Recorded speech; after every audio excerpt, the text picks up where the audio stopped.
Bienvenidos a Missio Dei, cumpliendo con la misión de Dios. Unidad en diversidad. La diversidad dentro de la iglesia estaba contemplada dentro del plan de Dios, y lo conocemos a través de los variados dones que ha dado a esta.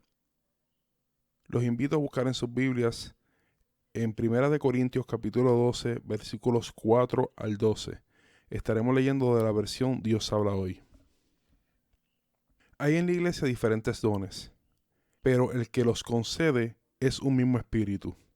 Hay diferentes maneras de servir, pero todas por encargo de un mismo Señor. Y hay diferentes manifestaciones del poder, pero es el mismo Dios, que con su poder lo hace todo en todos. Dios da a cada uno alguna prueba de la presencia del Espíritu, para provecho de todos. Por medio del Espíritu, a unos les concede que hablen con sabiduría, y a otros, por el mismo Espíritu, les concede que hablen con profundo conocimiento.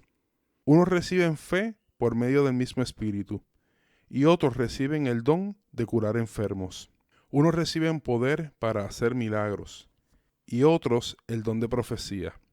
A unos Dios le da la capacidad de distinguir entre los espíritus falsos y el espíritu verdadero, y a otros la capacidad de hablar en lenguas.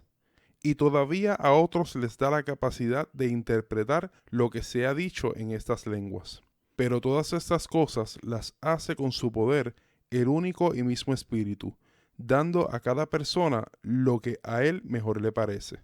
El cuerpo humano, aunque está formado por muchos miembros, es un solo cuerpo, así también Cristo. Lo que conocemos como la Iglesia es un conjunto de creyentes de todos los continentes, todos los grupos étnicos y todas las lenguas. La iglesia no se limita a una denominación, organización o congregación local. Es un organismo vivo, complejo y que solo puede existir por el milagro de la obra sobrenatural de Dios mismo. Si fuera por nosotros, los seres humanos, la iglesia sencillamente no existiría. El apóstol Pablo en este pasaje está hablando con una iglesia urbana, diversa y con muchas divisiones internas. A veces idealizamos la iglesia primitiva que aparece en la Biblia. Sin embargo, estudiando las Escrituras nos damos cuenta de que la iglesia del Nuevo Testamento tiene los mismos problemas que la nuestra. Todo porque se compone de pecadores que están unidos únicamente por la obra sobrenatural de Dios.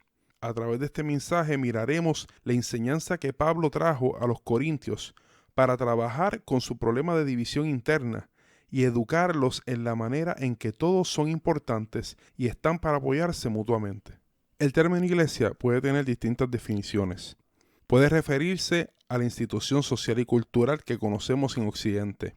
Puede referirse a todo el conjunto de creyentes en Cristo de todos lados y de todas las épocas.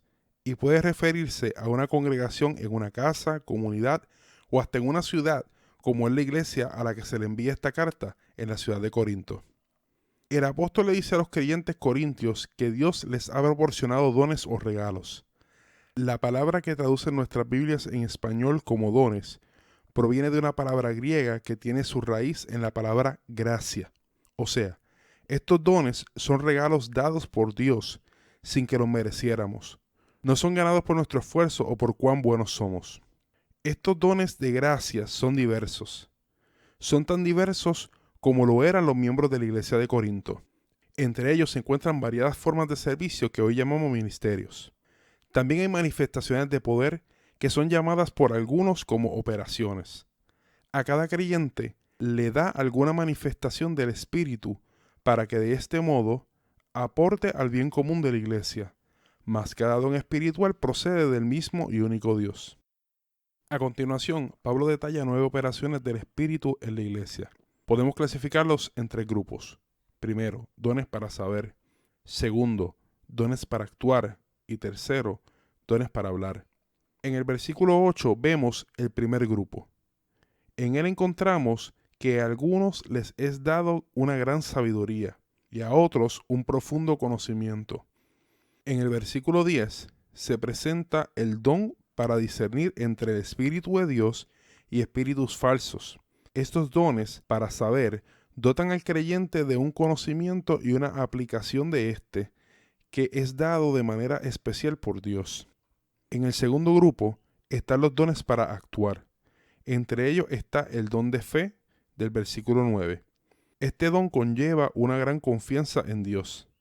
Esta fe se da en un contexto distinto a la fe humana o a la fe provista por el Espíritu Santo como parte de su fruto. El versículo 10 menciona también el poder para hacer milagros u obras de poder. En este grupo podemos ubicar también los dones de sanidad o sanidades, que otorga el poder para sanar enfermos, como vemos en el versículo 9b. En el tercer grupo tenemos los dones para hablar. Podemos ubicar aquí el don de profecía, en el versículo 10. Esta es una autoridad y capacidad por parte de Dios para hablar en su nombre. La profecía puede ser la proclamación de la Escritura, pero el contexto de este pasaje nos deja saber que hay un elemento extraordinario que ocurre, que trasciende el ser un buen predicador o tener una gran personalidad. Cabe señalar que estas son declaraciones iluminadas que pueden ser entendidas y pronunciadas en nuestro propio idioma. Al finalizar el versículo 10, encontramos el don de diversas clases de lenguas y la interpretación de lenguas. Mientras que un don otorga la capacidad de hablar otros idiomas desconocidos, el segundo brinda la habilidad para poder interpretar lo antes dicho. Tanto en el Nuevo Testamento como muchos testimonios que tenemos, nos dejan saber cómo personas con idiomas distintos han recibido un mensaje de Dios por parte de una persona que no habla su idioma a través del don de lenguas. En otras ocasiones, ese mensaje es llevado porque esa misma persona u otra puede llevar el mensaje mediante la interpretación de esas lenguas. Ahora bien, estas manifestaciones no son propiedad de las personas, son propiedad de Dios. Todos y cada uno de los dones son dados por un mismo Espíritu, el Espíritu Santo de Dios, quien hace todo con su poder y conforme a su voluntad en los creyentes. Cada creyente tiene una función y a través de los dones que Dios da, benefician a sus hermanos. No todos hacen lo mismo, pero todos son importantes y tienen su función dentro del cuerpo de Cristo.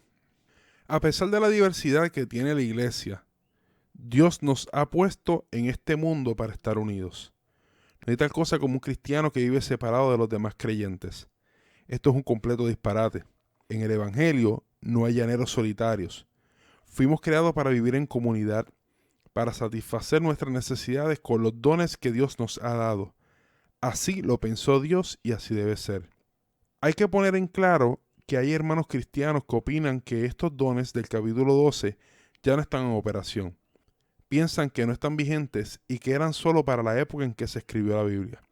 La Biblia no pone fecha de vencimiento a los dones espirituales. La historia de la iglesia nos deja saber que siempre han estado, que en el pasado siglo y medio han estado más vigentes que nunca.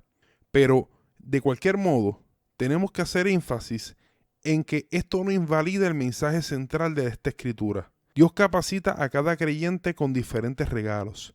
Son todos dados por Él, son dados conforme a su voluntad y estamos llamados a complementarnos mutuamente como parte de un solo cuerpo, el cuerpo de Cristo.